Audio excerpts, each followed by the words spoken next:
What's going on, everybody?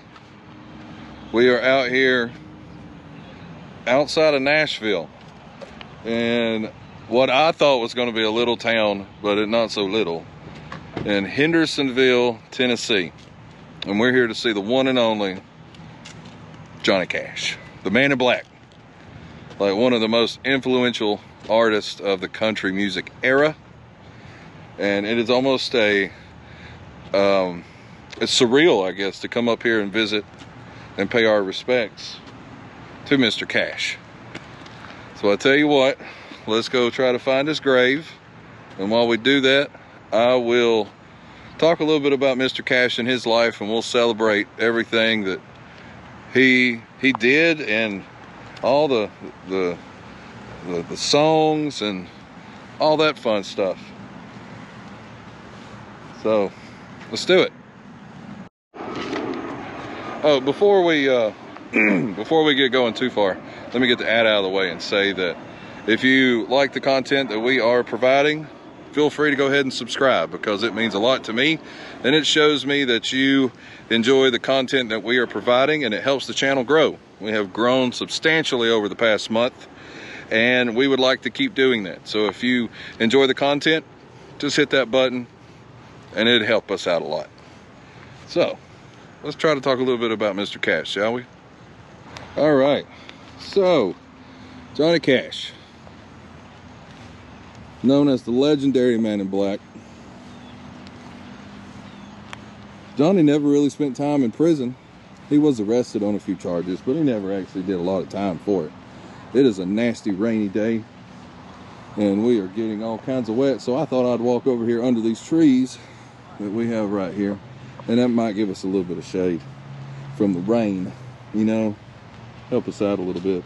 Born in Arkansas as one of 7 kids, and he was the middle of the 7, so there was 3 before and 3 behind him, so he was truly the middle child. He enlisted in the Air Force in '51 and was honorably discharged in '54. In '55, he hit the charts with Hey Porter. That was his first chart-topping thing. In 1956, a little-known singer named Elvis Presley dropped in the studio while Carl Perkins was cutting new tracks with legend Jerry Lee Lewis on piano.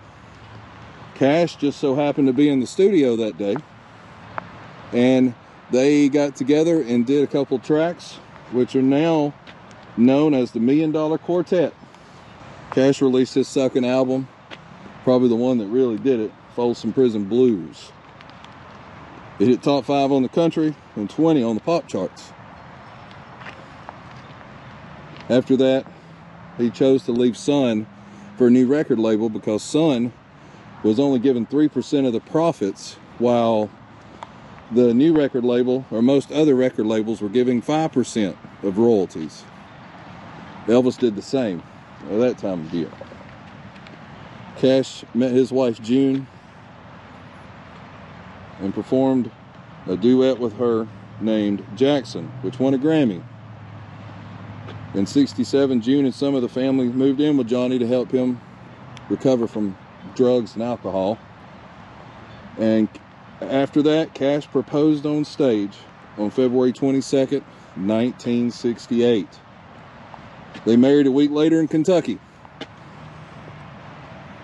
Cash went in and out of rehab multiple times.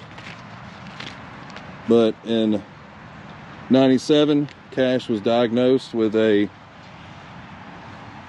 rare disorder. In 2003, June passed away. And not too long after that, in May 15th, June passed away. And in September, just a few months later, Johnny passed away to join her also. And here they are, John Cash and June Carter Cash. It was really surreal to know that one of the most famous people in country music ever is right there. Let the words of my mouth and the meditation of my heart be acceptable in thy sight, O Lord, my strength and my Redeemer.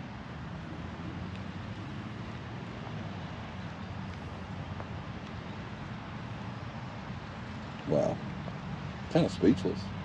Don't really know what to say. Man, the stuff that he did, Folsom Prison Blues, Walk the Line, Ring of Fire, and all those other songs that he did. I mean, it was just like hit after hit after hit. And it makes you wonder where that stuff comes from, you know? Like how that one man could think of all those things. Put all that on paper, put it into music. So I'll tell you what, we'll see where we go on the next one, and you never know what you're going to find on the back roads.